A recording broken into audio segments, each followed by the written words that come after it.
Hola, bana mawulire. Bano tuli ku live wano bana mawulire. Bana banywedde guno. Obalaba.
Abantu aba bakola emirimu egy'enjawulo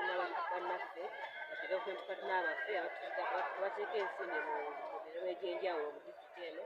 ate naye bakola baffe bannabyabufuzi basookera owekitiibwa Dr. Bakaluba Peter Kyekasolo District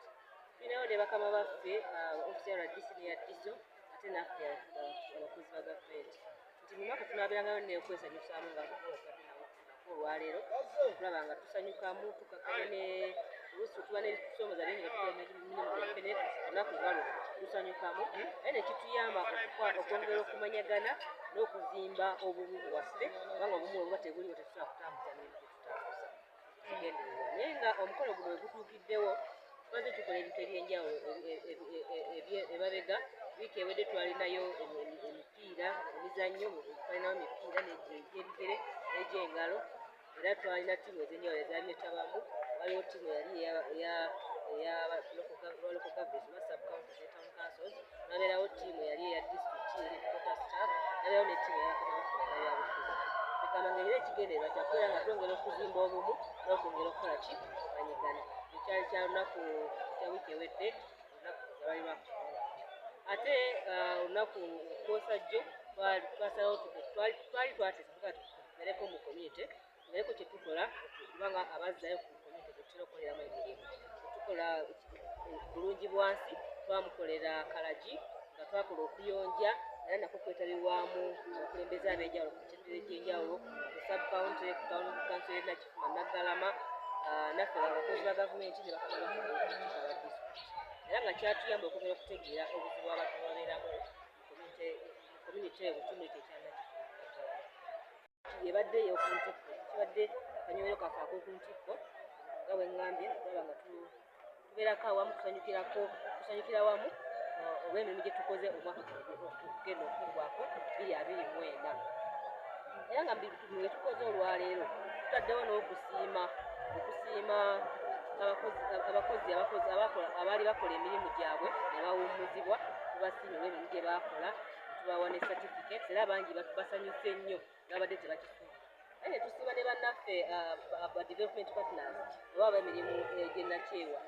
abatuyamba ennyo okutuyamba ku mirimu gye tukola okuba tetusobodde kutuusa ssente oba buweereza bo ne batuyambako abo nabo tubarecognize abakoze obulungi ennyo emirimu mu bitongole ebyenjawulo gamba ng'ebyenjigiriza ebyobulamu n'ebirala byonna nabo ne tubasiima naye tusiima n'abantu be tukyali nabo abakozi baffe aba gavumenti tukyali nabo abakola ebirungi eriyo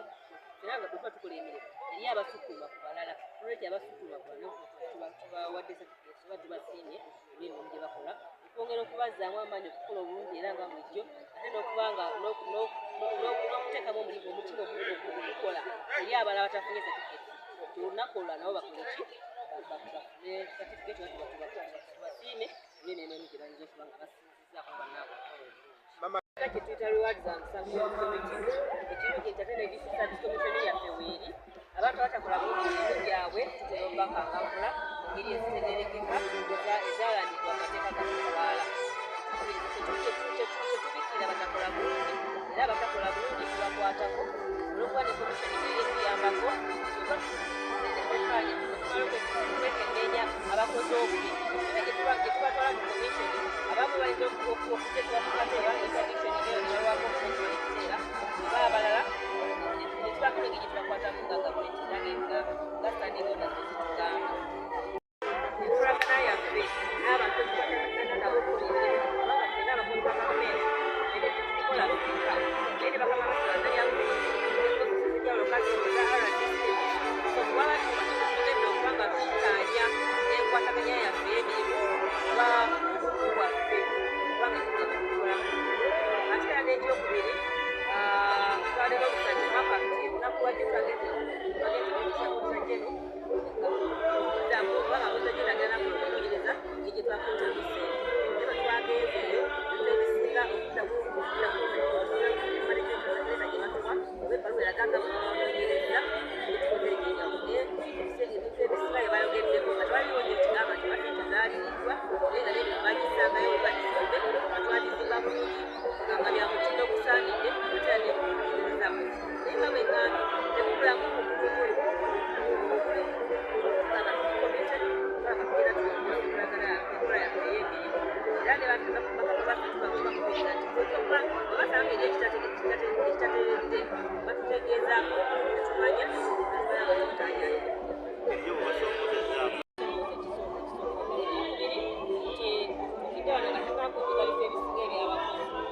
tukyalina staffing absence nyingi basomesa basawo n'abalala naye ngaekirungi kino tulinaketegekerero okulaba nga ebifo ebyebirakanga tugenda tubinyuza naye era tetusobola kubinyuza byonna kubanga tutemusomozebwa oba wegibiiro tetusobola kubinyuza bifo byonna tuba kutegerekero naye nga tutegeketerekero kubanga tubaku bye tubiza okwadressinga staffing absence abakozi bo baagaliza